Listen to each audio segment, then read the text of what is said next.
All right, welcome back to another episode of the Rich Life Projects. And before anyone says anything, no, this isn't my brother.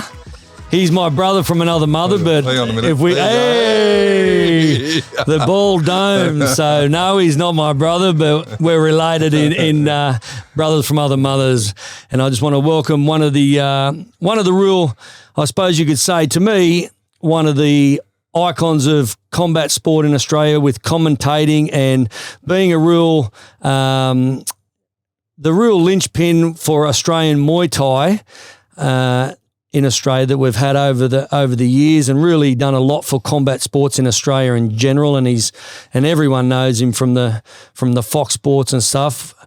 Mark, the Hammer Castagnini. Hey. Welcome, my friend. It's good to be here, Richie, brother. Mate, it's been a little while, but I wanted to get you on just to, you're a person who's really had a great story from what I just know in the combat sports. But as the Rich Life Projects goes, we dig deep. Dig deep. Oh, here we go. But what's been happening, mate? What's been happening of late? Just working my ass off. Basically, it's been tough times, as we've all experienced recently. Yep. But mate, I'm in the gym every day. I'm trying to keep my body together. That's the challenge for me these days. As being in the 50s, things break a lot easier as they used to. But mate, I'm dedicated to the business and to the martial arts as ever, and doing my best in life. Life in general, generally, is good. Care for my mum who's elderly. Unfortunately, has got a bit of Alzheimer's now, which is it's such a bad thing. I quit corporate. I used to run magazines, Blitz Martial Arts, a Kickboxer, and Ironman magazine, and Golf magazine, and Triathlon. It's a stable of a number of sporting titles, Blitz publications. I quit that in 2012. So it's 10 years of just whizzed by, and I quit it. I got out of corporate in 2012. I was in it for 22 years. I started that business with the managing director, and we built it up. And then my stepdad, when recently passed away, but I was caring for him and my mum. Yep. And now it's just moved my mum closer to me out in the east of Melbourne here. Yep. And my part-time job is looking after her, being the carer, as is my fiance. She's the two of us and my daughter. Yep. We just want to make sure that we're doing the right thing as a small family unit in looking after the elder of the family. That's my mum, and she's got a bit of, as I said, the memory's going a little bit, so it can be challenging at times. I bet. And anyone out there that's got a relative or a parent that has it, we just got to keep doing our best and not allow the frustration of dealing with that to creep in. But man, it's some days are harder than others, let me tell you. Yep. And then it, as I said, being in the 50s, it makes you realise that hey, you only got so many summers left. Before the sun goes down on you, so to speak. So I'm trying to live my best life, and my resolution for this year is to try and enjoy things just a little bit more and have a good balanced life and still keep the business and the fighting and the martial arts up there as a passion and my main business mode. So and get married. Try and spend more time with my mates. So we've doubled up here. We're multitasking, spending time with a mate and doing a podcast. Nothing better than that, brother. That's it. So you get married, obviously again, as well. Yeah, I had a few goes at it before. You got to. Didn't work out, but I'm going for this is my last one. A few practice laps, and now I'm ready for the GP, mate. That's in the Grand Prix. That's good. No, and Dom, she's a beautiful person as well. So it should be a special moment for you as well. And obviously the business, as you said, Hammer Gym. Yeah, Hammer's Gym's out here in Nunawading. It's a 2,000 square meters. It's a big facility. We've got weights, we've got the Muay Thai, we've got boxing programs going huge. The MMA, the Brazilian Jiu-Jitsu, then we've got yoga and spin classes and the Kyokushin karate as well. Yep. Paddy Pinto's running that there. Yep. Plus the 24/7 gym, strength and conditioning classes. Matt, I built this place. When I started it, I thought, when I was fighting, what would I want? you know, we started with, as you know, very basic means. Bench press and, you know, mate, not even, you know, school halls, you know, a couple of pads, you know, you're training on the wooden floors. I remember my first, one of my first lessons with, you know, Shihan Eddie Emin, you know, down in Elwood. Kyokushin legend. Kyokushin, you know, and I used to train with Judd Reed and the like. Billy Polly, you know. We used to, you know, get there in it was an old scout hall or an old council hall. Yep. Just be shit everywhere, dust. And, you know, the first thing you do is you get the towels and you roll them up and it'd be like 4 across, you know, like 4 students across. So that's what you're sort of trying to involve in creating your gym now. Yeah, look, that's where we come from. But you know, it was very humble beginnings, and you had to be. Well, let's go back to the humble beginnings. Then. So, born and bred in Melbourne. Yeah, I was born in Melbourne. Yeah, I grew up in Northcote, which Northcote back in the day was a bit of a slum. Yeah, I can't say that. It was a shithole. It was a pretty shitty place to live, but you know, it was a tough and rough and ready area. Yep. My dad, my real father, was a painter and docker. Working on the wharfs. Yep. Unfortunately, he was killed when I was 5 years old. So I knew him, but I didn't really know him. Yep. My mum, hardworking woman. You know, it's funny because she only, you know, went on a plane when, you know, I took her on a holiday in her 80s. So she never had a holiday. You know, worked in a factory. Wow. You know, when my dad died, she had to keep it together. For me, having a kid, single mum, and you know, back then being a single mum wasn't. You know, I went to a Catholic school, St. Joseph's in Northcote, and I still remember this. I'm going to talk about childhood shit because back then, you know, it was mum and dad, families, kids. Yep. And my mum was obviously a single mum then because she was widowed. And I remember the kid in the playground coming up to me and going, "You're a bastard," and I'm like, "What's that?" You know, like I had no idea. You know, 6 years old, and I went home and I'm like, "Mum, what's a bastard?" You know, and she was like, I could see the disappointment in her face, and she's like, "Oh, it's, you know, when you only have one parent, and you know, yeah." So that was, you know, back then, you know, it was tough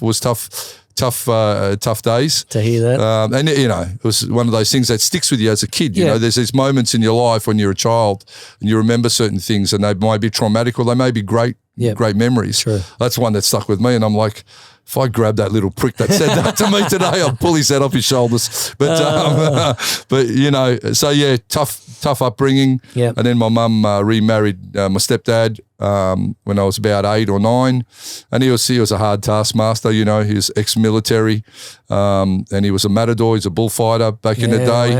Wow. He'd had a lot of hard, you know, a hard life as well. Yep. And you know, passed that on to me. He didn't make anything easy for me, man. Like I worked with him. I'm actually an upholsterer and antique restorer by trade. Really? Yeah. Okay. So I've got I did my apprenticeship. You know, I've done a lot of stuff, man. But working with him, you know, was in a family business, and you know a little bit about that.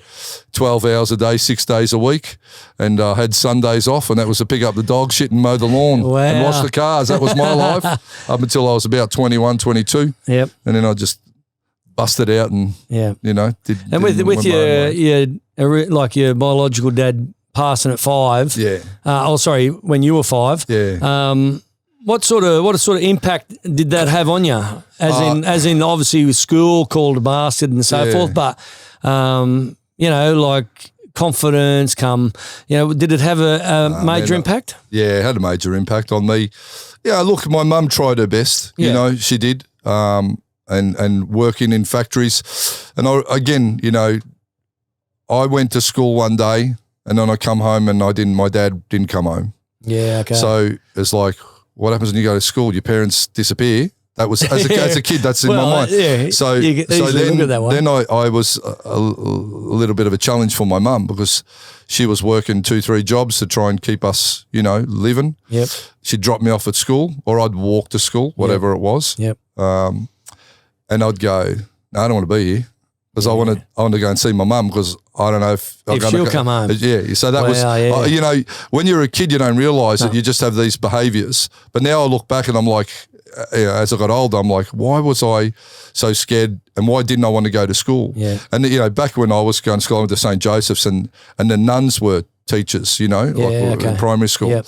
And it was like, you know, they just have no nonsense. They, you know, you'd cry and say, I don't feel well. They're like, yeah, whatever. Yeah, have a chewing gum, go back to do your whipping school. with a cane or something. They didn't, you know, they were pretty hard. Yep. And that's, you know, it was just a hard time. Yep. But I'd, you know, my mum would be working like in a clothing factory somewhere in Northcote, and I'd just leave school and just roll up at her factory. She's like, what are you doing here? And I'm like, I didn't want to go to school. She's like, fuck. And I look and, you know, as a parent, I'm thinking she'd be just going, oh, this little prick again. I just got to work, you know. So I would just, you know, but as I got older, I'm like, why did I have these behaviours? Was it, you know, it was a lot of separation anxiety from, I'm thinking, well, my old man went to work and didn't come home one day. Yep. And I still remember, you know,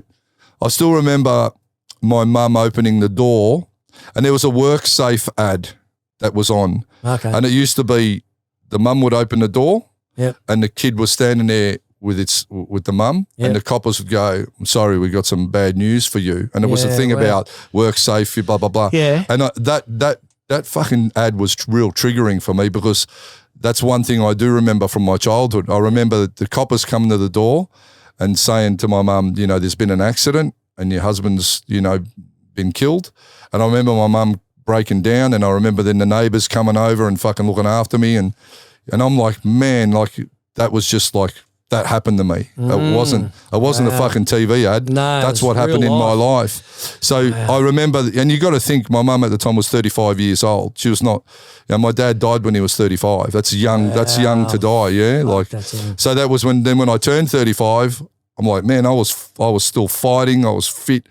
I'm like, fuck, my old man died when he was 35. I'm 35. That's a life cut short. Yeah. When you're a kid, you're like, 35 is fucking ancient, you know? Yeah. But, you know, when you're 35, it's like, shit, this is like half a life, not even, you know?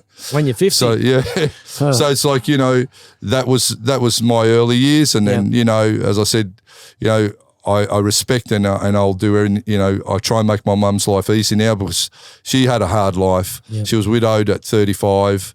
She worked her ringer off for so many years, never had a holiday, never had any sort of luxury at all in her life. The first time she stayed in a hotel and got room service in Sydney was last year. I took her I took her to Circular Quay and got her at the Four Seasons there. Yeah. And she woke up and had breakfast looking at the Sydney Harbour Bridge. Wow. Never had room service in a hotel in her life. So you think about that. Wow. For everyone out there going, oh, my life, fucking think about that. Yeah. Wait till you're 80 to stay in a hotel and have room service and live that, you know, live any sort of luxury. So now my goal is, you know, to try and obviously have the best, good quality of life, but also extend it to the people that I care about, essentially 100%. My mum, you know.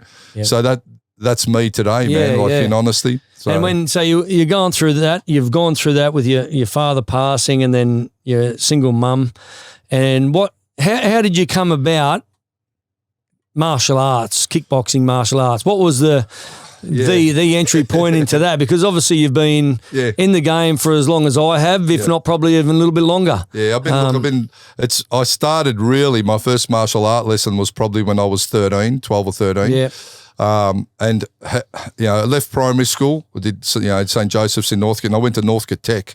Northcote Tech the school's doesn't even exist anymore. Doesn't it? Wow. It was a hard school to go to, and I had to catch a bus every morning. You know, and I remember I was catching a bus on High Street, Northcote. And I had my 20 cents to get on the bus because it was your bus fare. 20 cents. And I you know, 3 guys come up to me in the morning and they're going, give us your money. You know, give us your bus money. And I'm like, no, I've got to get to school. Not my 20 and cents, they're like, no, you're giving it. Bang, ba-bang, ba-bang. Bounced my head off the footpath a few times. Got my 20 cents. Wow. And then, you know, got on the bus. The bus turned up. I'm a bit of a mess.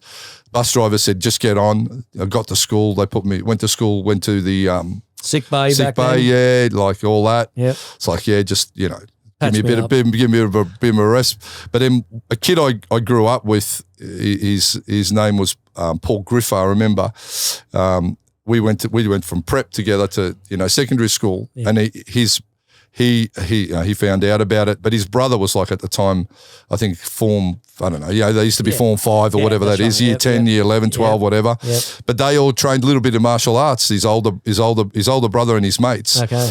And they knew who these guys were that bashed me. So they went around to where they lived and they give them a bit of a touch up. There's a bit of payback.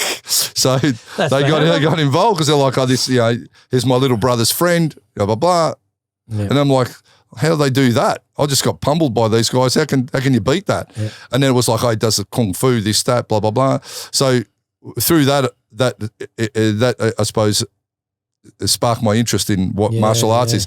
There's these big bad guys that beat the crap out of me, and perhaps I offered a little bit of resistance. Probably not. They were a lot older. Took my money. I'm like, and then I'm like, now he's gone. They were like the scariest people I've ever come across in some ways. Yep. Had the odd punch up in primary school, but there's nothing of that extreme violent level that I'd ever come across. So then you get, these real violent guys just got put on their heads by a guy that was really lovely. Like my mate's older brothers, they were stylish. I remember their uncles used to own Aquila shoes.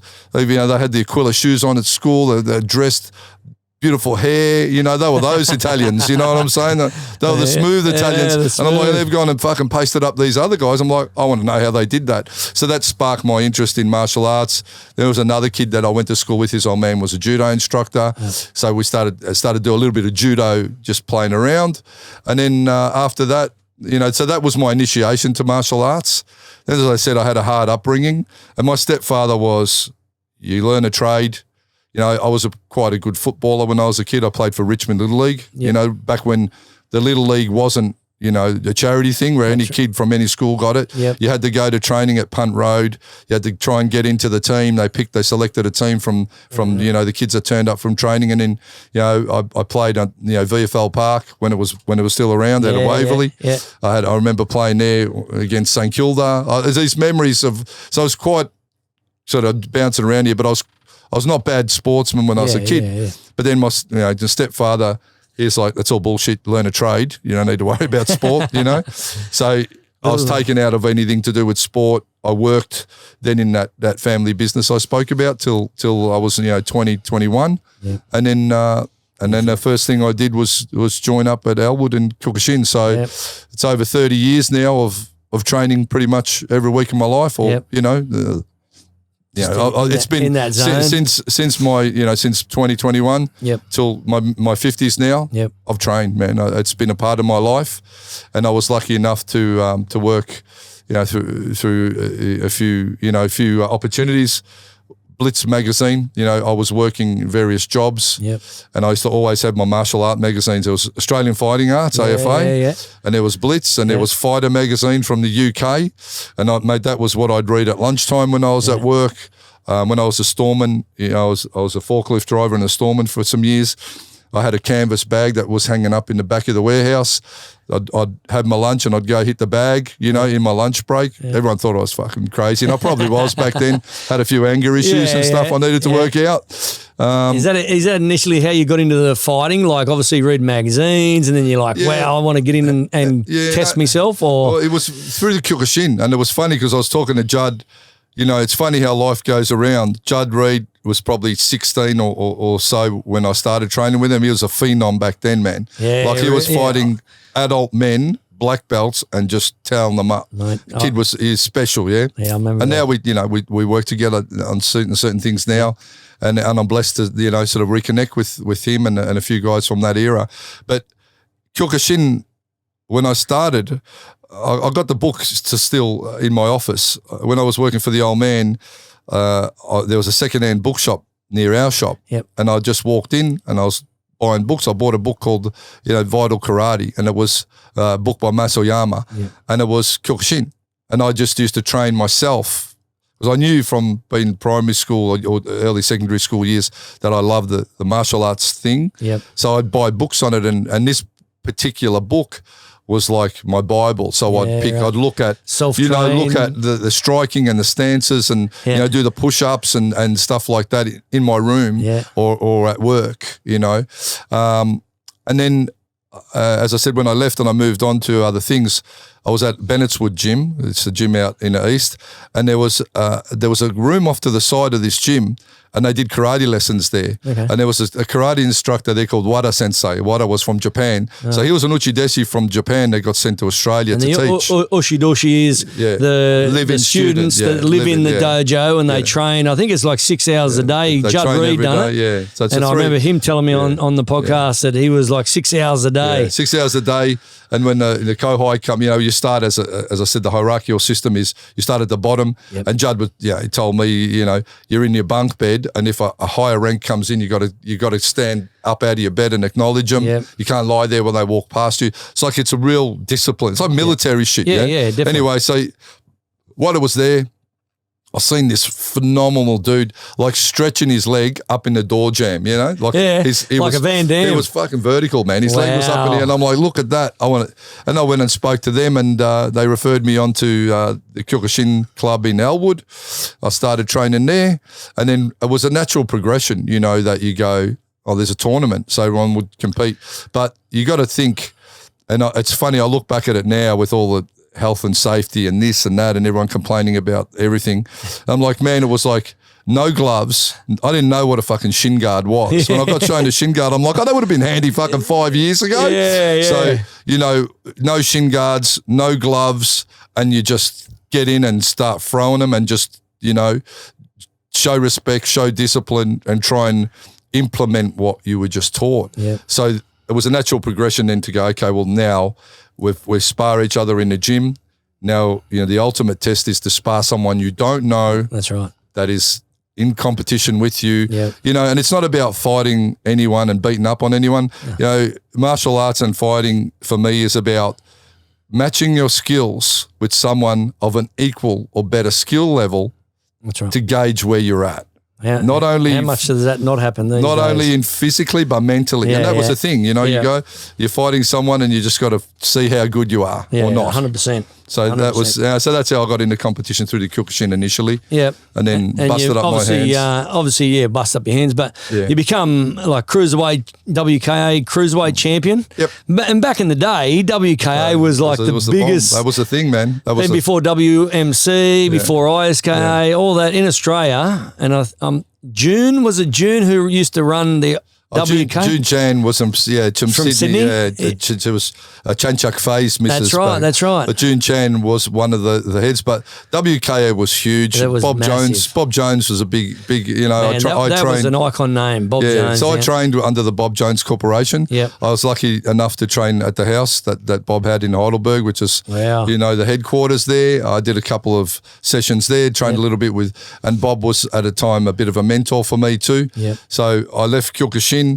And then my hands were busted up. I couldn't fight without gloves. Yep. And then I was working security, working doors, nightclub doors. Yep. And I remember, everyone knew I could fucking throw a few kicks because I used to drop a lot of people leg kicks on the door because you can't go to jail. You can't go to jail for kicking someone in the leg. It was the best. Punch them in your head, you're locked up. Yeah, you're gone. Cork their thigh, coppers are laughing. Yeah. So that was my trademark thing.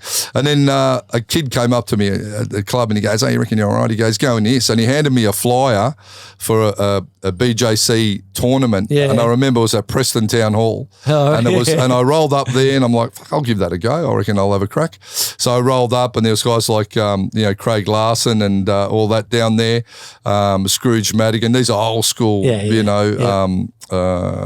what's his Martial name? artists, These are all Bob's, in a circle they were running it. Yep. And I entered myself on the day and I went in and I put my gi on and my karate suit on, and they've gone, "Mate, can't go into that." I'm like, "What do you mean?" And they're like, "No, don't take that shit off. You gotta take your belt off and take your jacket off. You leave the long pants on." But then they sold me, they go, "What rank are you?" And I'm there. They sold me a green singlet, which was the rank, the division I went in. Righto. And they go, "You be a heavyweight." Bang, straight into heavyweight tournament. So I'm like, I'll kick the shit out of these guys, no problem. Yeah. But I had no boxing. That was the problem. So my head's getting pummeled like a speedball. But I dropped a few axe kicks and I did a few leg kicks. So I got through and I think I come running up in the heavyweight division. I'd never done it before. Yeah, wow. And then the chief come up to me after and he goes, "What are you doing, mate? Bit of taekwondo, bit of the karate. What are you doing?" I'm like, "Oh, not now. I'm just, this is the story, broke my hand. And he goes, well, you want to join with us? And I'm like, yeah, I'll give it a crack. And he goes, where do you live? And he sent me off to Steve Nadalkos's stable back in the day. And, they embraced me, and I went through the system with the BJC, and I got my black level with them. And, at the time I was running security. So I said to all my security crew, I'm like, we're going to Muay Thai. We're going So there'd be a bunch of bullfed bouncers down at, we were training at Doncaster and one of the school halls back then, just punching the crap out of each other 2 times a week, trying to learn this Muay Thai caper. Then from there went on and, fought under Eastside Gym, and then found, then met up with Bryce Birtwhistle, who's my last He was trainer. a great coach back in his day too, man. So Bryce took me through, and I was really his first Muay Thai fighter, because Louis Isophides and Dale Westerman, they were kickboxing and boxing, and I was the Thai boxing token kid. They were massive names back in the day. So we trained together, and it was a great thing. But the WKA Australian title, and I'll say this because sometimes life opportunities get dropped in your lap.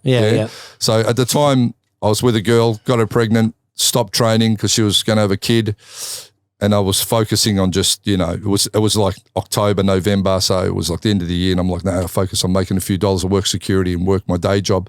I worked 3 jobs back then, plus training, and I've gone, I'll just focus on that. And I get the call, and it was Mark Corrie and Warren McGee did Eastside Promotions. They rang me up, and their main, the fighter, his name was Pat Costanzo. I think he rolled his ankle, so he was supposed to fight Romelo Pio, who was the Samoan wild man. I remember. So they go, mate, the main events had a pull out. Do you want to take the fight? And I'm like, oh yeah, I've got to work. When is it?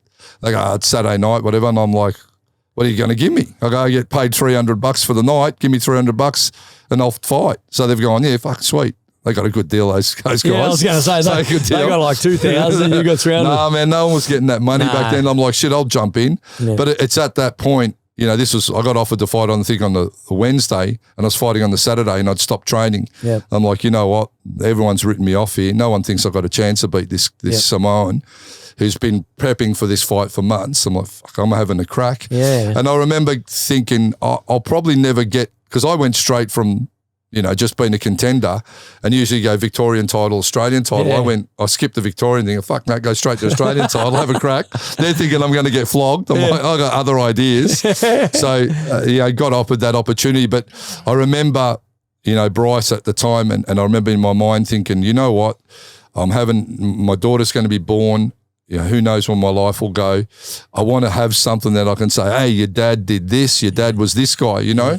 And that was, back then I was just training and fighting and loving what I was doing, not for any accolade. There was no social media. Most of my friends didn't even know I was fighting. Yeah, right. I just did it because I was a fighter, man. Not because I needed anything, any high fives. I just did it because it was a martial arts ethos to train and fight and live that lifestyle. So the fight come along, I think I got a win, and I stopped him in 2nd or 3rd round, whatever it was. And it was a dream realised, man. Like I remember when that belt got put on me, and I'm like, how's this for a Saturday night out? I don't have to bash anyone at a pub. It's great. So I was just happy to get that opportunity. I embraced it, and I remember thinking, man, he'll have to hit me with an axe in the face to stop me. There's nothing stopping me here. And it was just, I never said I was the best fighter technically, but I would match my mental strength with any fucking human being. And do you think that mental strength, once you started getting into the fight game, come from a lot of the stuff that you dealt with as a kid? Absolutely. Because obviously you had the low confidence, you were saying, with the bullying, the this, the that, all the cliche shit. What about the sort of contemplating suicide sort of thing? Yeah, look, I had my dark moments, and we all have them. Maybe I still have them even today. Yep. My life is not ideal in many ways, and I'm challenged. Constantly we speak about you and I speak about the demons that play around in your head at times, and some days are real hard for me, brother. And I'll say that even of the last few weeks, I've had my moments, I've had my dark times, and I just push on because that's what I've always done. And I think initially, you know, when I was young, I had a lot of anger issues. I had a lot of conflicting thoughts in my head. I didn't know where my place was in this world as a young man, as many young men do. You don't know where you fit, you know, and back then I used to think I wasn't worthy. And I'm like, fuck, growing up today with everyone on Instagram showing you how good their life is and you thinking you're shit. Wow. I'm like, man, you know, challenging back then already in my own my own self-esteem was challenging because I didn't think I was good enough. But the fighting, when you got into the fighting, that would have been another channel to go, I can put all that into that. Well, that was, you know, I think we've spoken about this before where I used to go to training, especially Kyokushin, and I'd get battered, bro. Battered, you know, as a beginner, as a novice. And I just loved it. I loved to feel something because I felt nothing before that in my life. I felt loneliness. I felt sorrow because of, you know, what had happened. I felt alone. I felt alienated. I felt angry. I had all these feelings. And I'd go to training and I'd just go, I'm here to train. And I'd get punched and I'd try and punch back and I'd just get fucking pummeled. And afterwards, I go, you know what? Still here. You know, everything's been thrown at me. Look at me, I can't walk. Bruises on my chest the next day, reddening. And I go, I'd wear that shit like badges of honor, bro, because 100%. I was like, fucking throw everything at me, life. I'm taking it and I'm going to try and keep going. And in my darkest moments, you know, I did contemplate doing some, you know, stuff that obviously was no good. And there's just something that just made me keep going, you know, whatever it was. You know, maybe it was my dad looking down 100%. On me and saying, keep going. I don't know. Keep pushing. Just kept going. And the martial arts, little did I know when I was that, you know, that 14, 15, 16-year-old kid that just had no place on this planet and thought I was worthless. Because I was often told, you'll never amount to anything. You're never going to be able to look after yourself. You'll never have a job. No one will ever fucking hire you. You're good for nothing. I was told that. You know, that would talk about affirmations. I was given all the wrong ones. That's harsh. But back in the day, you know, I don't feel anger towards it because that was back in the day how people were brought up. You were just told, fucking go harder, be better. There was no, be soft. You go to school. If you run race and if you come third or fourth or fifth in a race, you're fucking lost. Now it's like, oh, here's a certificate and here's a good offer. There was no good. If you weren't winning, you were losing. That's the fact. That's the bro. mentality. And you know what? Sometimes that's life. If you're not winning, you're losing. But it's what happens when you lose that matters. And for me, it was like I just kept going, and then I found the martial arts, and it was just getting in and feeling something that it wasn't a good feeling often. No. But I still felt something, and I'm like, man, I'm going back and I'm trying and I'm trying and I'm trying. And that was something that you know, my instructor said to me after a grading, he said to all of us, and I say this to my students, if you can do well in martial arts and get to a mid to high rank level, you'll do anything you want in life. 100%. And you know why? It's because to be a high rank in a martial arts, you have to overcome adversity. You have to turn up. You have to not bitch. You have to put the work in, and then you get your reward of your rank. If you do the same thing in life, you'll get what you want. Work hard. That's right. You don't get enough money. Everyone's like, oh, interest rates are going up. What am I going to do? Get a fucking another job. There's plenty of jobs.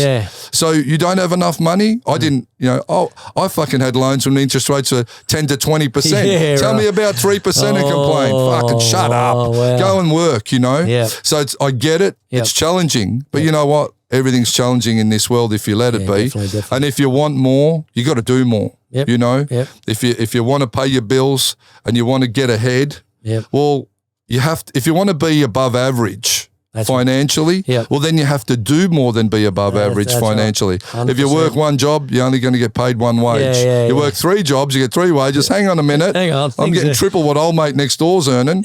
Why? Because I'm putting triple the effort. That's exactly right. Sport, finance, whatever it is.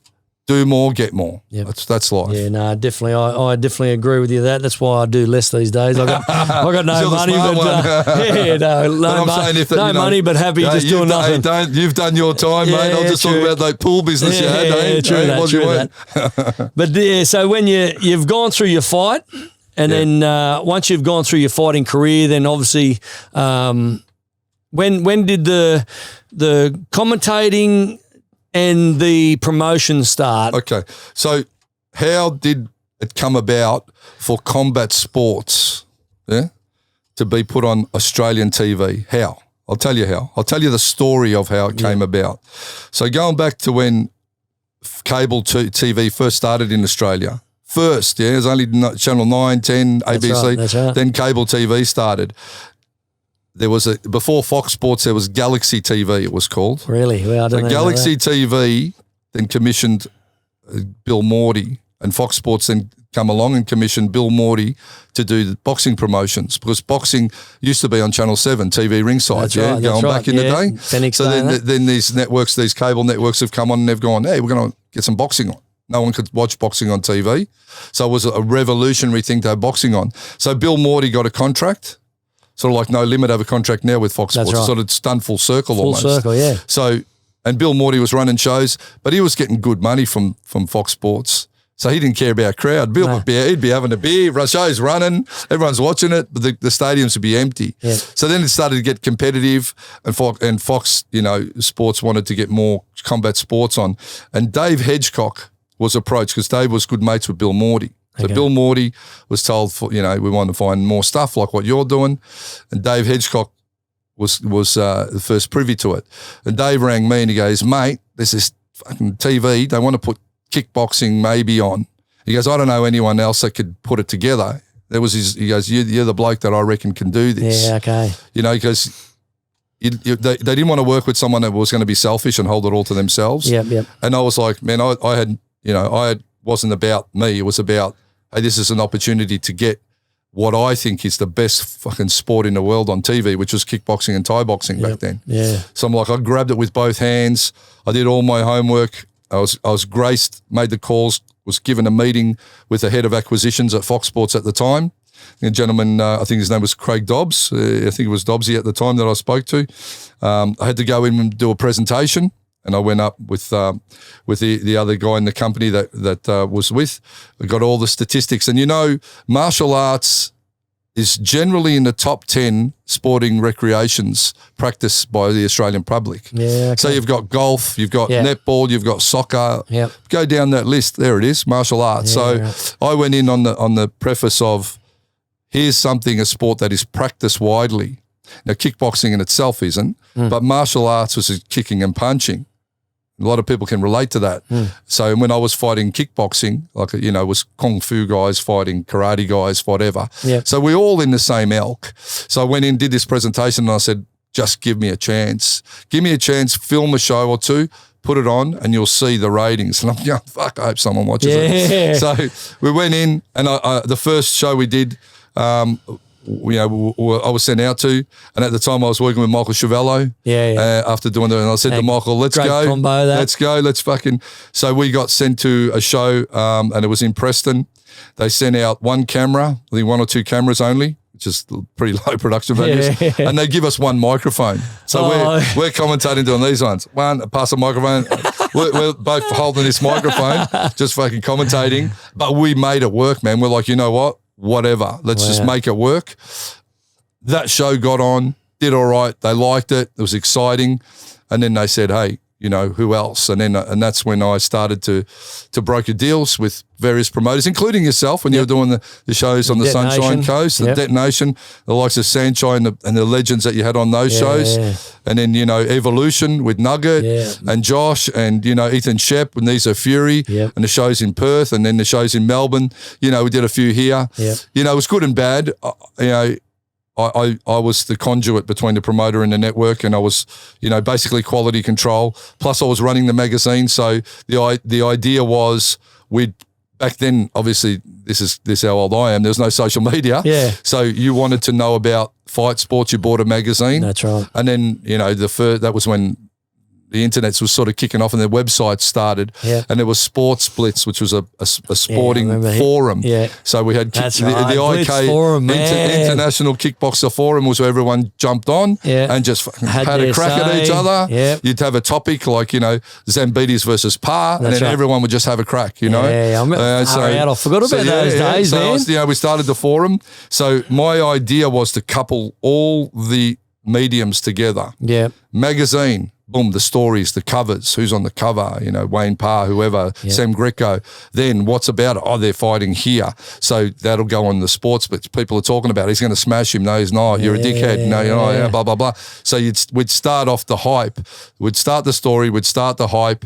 And then we'd be all driven to come to the show. Yep. There's a poster in the magazine for the show. Yep. Or then we'd had the tally guide and it's going to be on Fox Sports. But I'd have to coordinate all these things incrementally and make it. And that was how we created the stars, man. Yeah, true that. 100%. Back then, now, who's the iconic fighters that stand out in your mind? There's a few, but there's many because you go, this guy's he's on Instagram.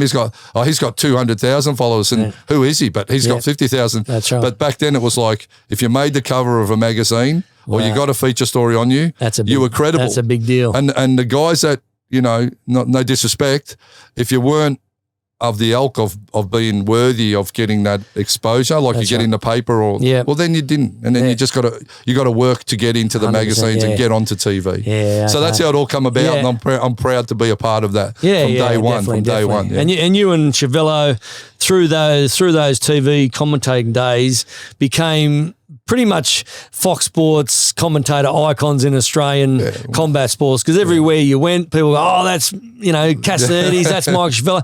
Obviously, Mike Chiavello's still doing with the one championship. And he's done one HD and he's done awesome. Yeah, he's done some great stuff as well. But that's, some of those moments in your commentating life, and I as I say, we've known each other for a lot of years, travelling Gold Coast, Sunshine Coast, everywhere and crossing paths. But you and Michael Chiavello, like you were the voices. Yeah. He's the voice, but you guys were the voices of the martial arts and combat on TV. And we had the best time. We were getting flown. I'm like, I'd get on the planes and Fox Sports would fly us to Gold Coast, and I'm like, how good's this? This is fucking unreal. Big trips. And I'm getting a hotel room and meal money too. Stop it. And I go, what I got to do? Just talk? No one's hitting me. I'm doing that shit all day. And then I've got Chiavello. I'm going, mate, you don't understand. He's like, no, I'm all right. And he's like, and we'd have our little banter. 100%. And then we'd go, he's going to win. I'm like, fuck, shut up. You don't know what you're talking about. And you would have the banter, and it was just good times, man. When you have good chemistry, you can't script it. We'd pick out. I'd go, listen, I reckon you go Zambides, I'm going to go Parr, and he'd go, fuck, he's going to beat. Oh, shut up, you're talking about. And I go, hey, we'll save that. And then we'd get on there, and then we'd have that banter. But it was real. It was fun. And it comes back to the saying, just like you're doing these podcasts, when you love what you do, you do it well, and we did it well. I look back on those years and I'm like, what happened there, man? What crazy journey that was. From the inception of putting this first, proposal to the network to get kickboxing and Muay Thai on TV to then traveling the country and commentating. Mind you, let's just talk about it, because there's never been my full-time job. No. Mate, I worked in corporate, 5 days a week. I've owned nightclubs on the weekends. I've commentated on the weekends. I still trained all the way through. Like I taught and I trained all the way through this. And I've had other sideline businesses too. I've bounced, on the doors of clubs. I've kept myself busy. So it was good experience. But I had to make it work, man, and I still had to pay the bills, and I still, had to support my daughter and our young family, and just whatever it took, I did it. And having fun along the way. Well, I was lucky I had a bit of... When I say fun, it was more probably you and Chiavello getting to see some great Australian fights. Man, I still look back at it and I'm like, then I come up with the Hammer fight tips. That's right. How did that come about? Because we're putting Muay Thai on TV and people are watching it going, well, it's that fucking hugging shit. Why are they hugging each other? Stand and fight. So then I thought, how are we going to explain that? I thought, I'll do a fight tip. I'll show how clinch works, how elbow works, why fighters do what they do. So I was doing, You know, I was doing tutorials before Instagram even started, man. On how, exactly. And, you know, there's shit on YouTube. I look at it now that's been put up there. It's from 20 plus years ago of me demonstrating stuff that's really quite basic. Yep. But it was all about educating the audience. Yep. And my passion was, I love what we do and I want everyone to know about it. Yeah. I want everyone, and it's like I had to sacrifice a lot of my personal time and got often paid. I didn't get paid for doing it all, man. I just added to it because I wanted it to work no matter what. And where do you think the state of, you know, the kickboxing and Muay Thai these days is at? Because obviously the biggest thing, boxing seems to be still big, but the UFC company has made it bigger through the MMA. And they've just frontline media stuff. And it's you know, because you go back to and talk about Zambides and Wayne Parr and all that, and there's the older guys go, yeah, wow, they were legends. But the young ones come through today. You know, I've said to even the young ones who come in the gym sometimes, they go, oh, you know, I've done boxing for quite some years now, and oh, no worries. And they go, oh, what's your credentials? And I go, oh, my brother and I, we worked under Jeff Fennick. Who? So as soon as they say that, I'm like, you haven't done nothing. You've got your probably black belt in boxing. That's the type of people you've got. Look, it's interesting, you know, because I've immersed myself in this game wholly and solely. I've dedicated my life and I've sacrificed a lot. And would I do it again? Because I missed out on a lot. I missed out on my daughters growing up. I missed out on a lot of social things. I missed out on a lot. Because I thought I'm buying into this 100%, and everyone will appreciate it. But you know what? You know those kids that don't know about Jeff Fennick? A lot of them fucking wouldn't even have a clue who I am, nor care, nor know. And it's like that. So sometimes you go, you know, I had even Hammer Time Fight Show. I'm still the only fighter in this country to have his own TV show weekly. That is true. So, and it took me 8 years of pitching that show to Fox Sports to get it over the line. Wow. And then I did it with Maguire Media, with Eddie Maguire's company. And I had, you know, put the concept together, got it on, and it was just about showcasing and telling the stories of the great people in the sport, you know, getting not only you know, guys even like Paul Warren, who went to Afghanistan and lost his leg. That's right. Yeah, we showcased Paul, man. We got footage, and I remember him. You know, and you know, it wasn't about just the fighting. It was about fighters are human beings that have lives, that have wives, that have bills, that have stresses, that 100%. that have commitments. And I wanted to show that, and not only go through everything, just like what you're doing, but show the other side. So one of my greatest achievements, and what I'm happy about in all of that, is that Hammer Time Fight Show. Because it's never been done before.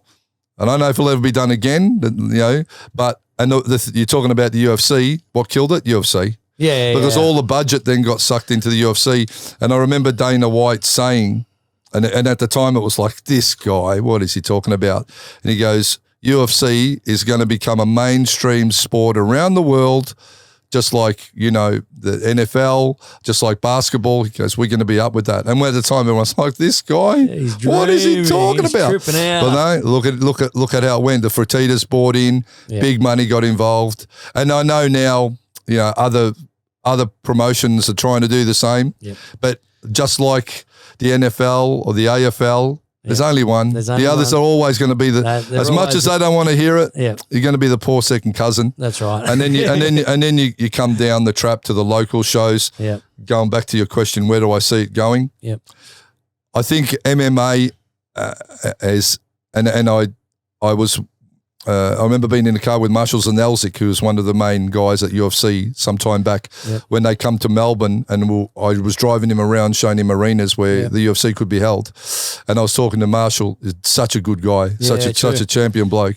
And he was telling me about their business plan. And he goes, you know, all the hierarchy of the UFC are accountants or lawyers.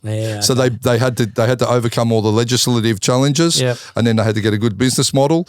And I was funded by, you know, Dana or Fertitas via Dana. Such an opportunity of people coming together to create something that was so great. But at the time it was said they knew they would have this huge exponential growth, which they did. But then they knew it would plateau, it would drop a little bit, and then it would bounce up and down. That's right. We're in the bounce up and down phase now. Yeah, I agree. That growth of when the GSPs and the Chuck Liddells and those guys were fighting. Forrest Griffin first took off. those days, you know, they're gone. They try and you know, do it now with the Conor McGregors and that, but it's sort of the storyline's been run and done. So now when they reel it out, it's like, oh, that shit again, you know. So how's the UFC going to keep going and keep growing? That's $1 million question. That is the $1 million I believe it's oversaturated now. I believe they're doing too many events. What they've done is created confusion in the marketplace. People can't keep track of the stars anymore. Well, they're running so many events with so many fighters. And one will win, and then the next one, and this guy's yelling at that one, and that one's saying something derogatory about him. It's like it's become a little bit of a shit show. And if I was advising them now, I'd say it needs clarity. It needs heroes again. Yeah, that's right. It needs big build-up fights, and it just needs to be almost it's not going to happen because their business model is what it is now, and it's a behemoth that has just got its own momentum and got to gather all this, you know, financial, you know, gain. Yeah, that's right. Yeah. So it'll never go to what it was. That was an era in time that we've lived through that I don't ever think we'll see again. Yeah, no. And when you come back to Muay Thai, the days of evolution, and those big events, I don't think we'll ever see that in Muay Thai again either. No, definitely not Muay Thai or kickboxing, to be honest. Yeah. Because some of the kickboxing, now I'm in Melbourne, I go around and watch, and I'm like, man, there's some great fighters, but there is. Who is it? But who are they? It's become too convoluted. Social media's made it a shit show where everyone just puts stuff up and people watch it, and there's no education anymore. No. There's no clarity, there's no education, and there's no storylines. That's right. It's just throw it out there, hope for the best. So where are we at? You know where we're at? We're at boxing taking over shit back locally again. You know, and it's not because of good fighters either. It's look, because of sportsmen who are cross-coding or built up. People they're just cross-taking, they're obviously contaminating with the crowd. So you got the rugby league crew who taking on the reality crew. So it's bringing more eyes to the sport. Exactly. But and it's obviously then more money because of that. But then boxing's been around the longest. Yeah, it has. And people, you know, the old school guys will go, you know, I remember I trained at, you know, Murray Canavan's gym when it was a boxing gym with lots of Dave Russell and Matty Try and all those guys. And I'd fucking box in and I'd fucking throw a kick and they'll be like, hey, don't fucking kick in the bags, mate. What are you doing? You're fucking kicking the bags. We'll throw you out. And I'm like, oh, shit, sorry, guys. So you go, and I've had my boxing fights and I've kickboxed and Muay Thai. I've done all that. So I've seen it all. But boxing's been around forever. There's always the old guys, which we now are those old guys. They used to we're getting to be cool those old guys. That'll go, mate, let's get a table. We got the money now. Yeah, that's We got the money to go, fuck, what is it? $2,000 for a table. Let's go. Okay, you know, let's go and I'll have put a it through the business or whatever, you know? So boxing will always be able to encourage people that are passive fight fans to go and watch. MMA, and I know there's a lot of very powerful business people that don't like MMA because it's too brutal. Kickboxing and Muay Thai, they don't understand, and it's always been convoluted with too many titles. I remember ringing the Herald Sun trying to get a story on a show, and the head of the sports department at the time said, mate, sorry. He goes, there's too many, we can't work out the sport. That's why you're not getting exposed on major mainstream media, because he goes, everyone's got a title. There's no clear sanctioning body. Like you said, the WKA was. But then everything's come in, and then promoters make their own titles, and dudes are just throwing belts left, right and centre more than fucking David Jones. So there's belts everywhere. No one knows what's going on. And the guys that are just the head of sports departments go, what's this sport? How's it work? They're all over the place. Maybe not, because if we put something in and it doesn't add up, we look like the Muppets. Because they're telling us he's a champion, but then we run it, and then you got 10 other people going, he's not the champ, I'm the champ.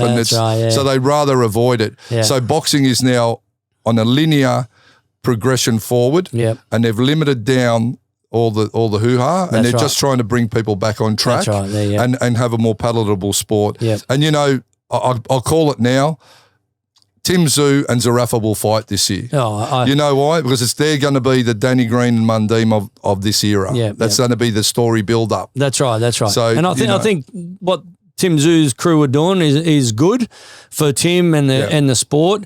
Fighting Charlo, which is the greatest, one of the greatest of all times.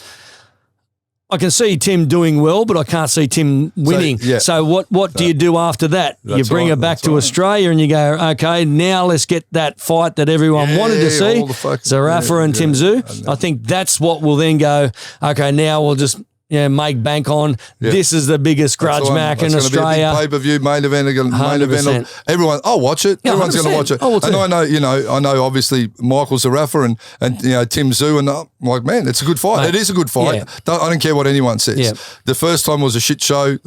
Things got a little bit, there was COVID. True. Let's talk about how much shit went wrong during COVID. Oh, man. Do you want to really? No, not really. Because that was just another thing to add to the pile. So when you're going to go off and start shitbagging Zerafa, I know a little bit about how that went. And it was like, it was a little bit sideways from the start. It was one of those things that went wrong. But it's painted a villain and you got a hero. That's right. Danny Green, Mundine, villain, hero. 100%. We've been there before. We've done it before. We've run it back a number of times. This will be the one for the era, and happy days because everyone's going to be talking about it, and I'll probably get an extra 20 people coming in wanting the box that week. 100%. Because they just want to try the boxing now. The new memberships go up. So, either way, it's entertainment and it works well, and God bless No Limit. Good on. Hey, and you can't knock them. I will say, we've worked with them and with Mark and all the rest of it. But Maddie and George and Trent. I mean, you got to give it to these guys. They've made Australian boxing very marketable, and it's brought the interest back. Well, there's a few promoters too. You've got the guys like Angelo DiCarlo as well. He's got it on beIN. They're getting on networks again, and there's a bit of interest. That's right. But it's got to be, the thing with a TV network and any media is it's all about credibility. So they don't want to run stories on left, right, and centre that just confuse the public and as such make you question, what information, this is bullshit. So what are they printing that for? Why are they running that guy? Right. So that, trying to run a streamlined storyline that makes sense in the business and media world.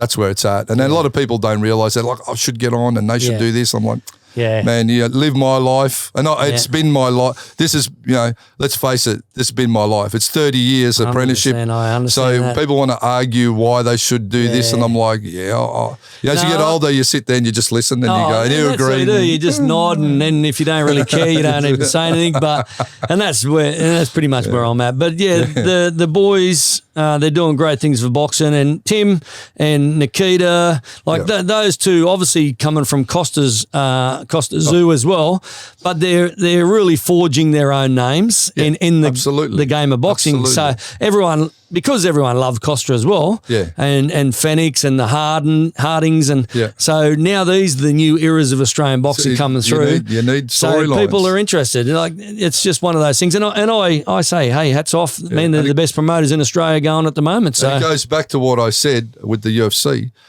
There's not 20 different boxers. That everyone's throwing, and they're not promoting shows every week. That's right. So the clear storyline is there, and when people have got to shell out for a main event boxing, they're like, you know what? When was the last time I bought one? Oh, it's a month or two ago. Yeah, I'll do it again.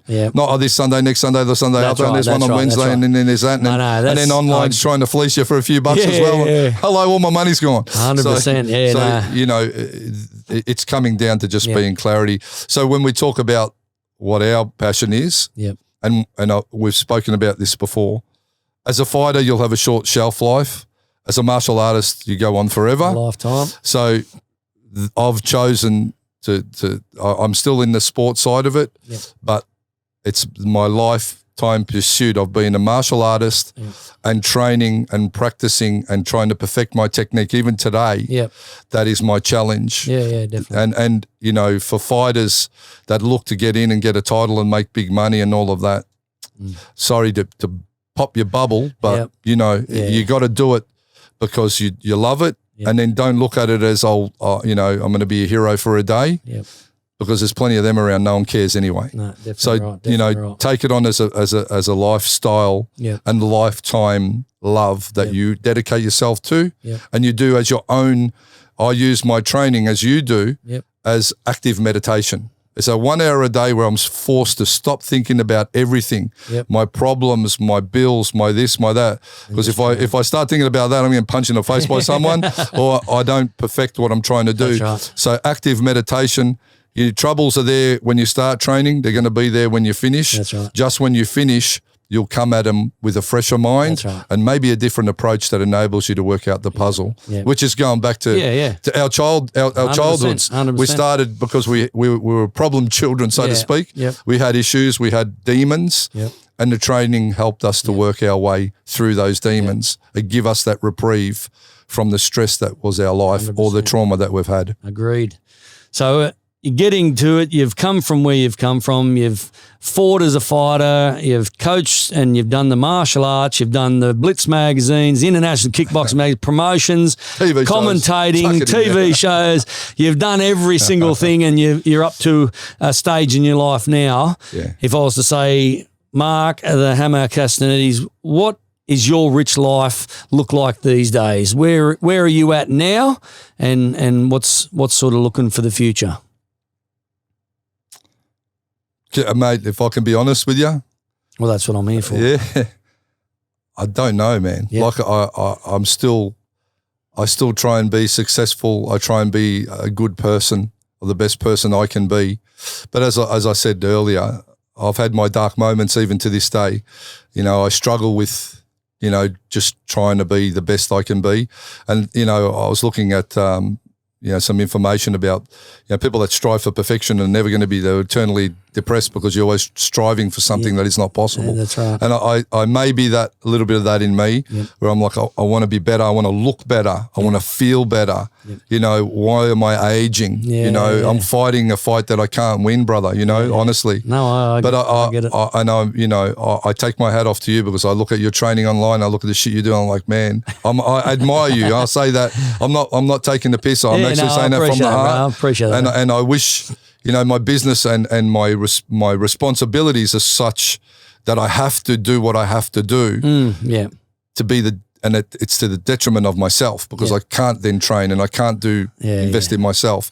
So I'm trying to find that balance, that perfect harmony of work, life, travel, you know, pay my bills, look after my staff, look after my friends and family, and be the best person I can be. You know, I still have regrets about, you know, not spending enough time with my daughter to this day, you know, being a better partner for my missus, you know, being a better boss for my employees. And it's like, man, sometimes I look back on my day and I'm like, I'm a shit prick, I should have done better. So I'm trying just to be the best version I can be, and I'm trying still to help everyone, my students, you know, the members of the gym. I want to give them the best that I'm capable of giving, which is why I built this facility. And I don't want to be arrogant, but you know, my gym's a good gym, bro. It's like amazing. This gym is on a world-class level. 100%. And when I opened it, I was balls in with it. If this didn't work, I'll be broke ass today, and I'd be back working in a factory or doing security. And that was my mentality. I'm like, you know what? I'm going to do everything. And I'll always look at things like, what's the worst thing that can happen? Worst thing that can happen is I lose everything.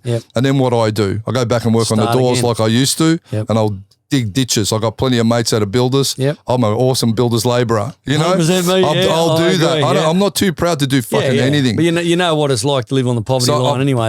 Yeah, absolutely. I'm not scared. I've done it before. I've lived with no money, and I'll go there again. But I want to, because everyone's like, oh, I was poor. It's like, it's not trendy to be poor, man. It's shit. So don't be poor. And if you want more, do more. Fuck, that's life. So what does my life look like from here? I wish I knew, to be honest with you. I value that question, and I'll look at it always. And Sam Greco, you know, on one of your podcasts, Jizzy was good with what he said. He goes, you know, he had his heart attack. He was in hospital. Life goes on with or without you. Yeah, that's right. And that's the truth. And you know what? That's a hard reality, because you think, oh man, you know, You're like going everything's going forever on and everyone cares about you. But if I drop off tomorrow, things, you know, everyone will be, a couple of people might be sad. A few people probably have a party. You know, go, fucking, he's gone. Yeah. But, you know, life goes on. And the challenge there lies in doing the best in any given situation with what you can do. Be proud of your achievements.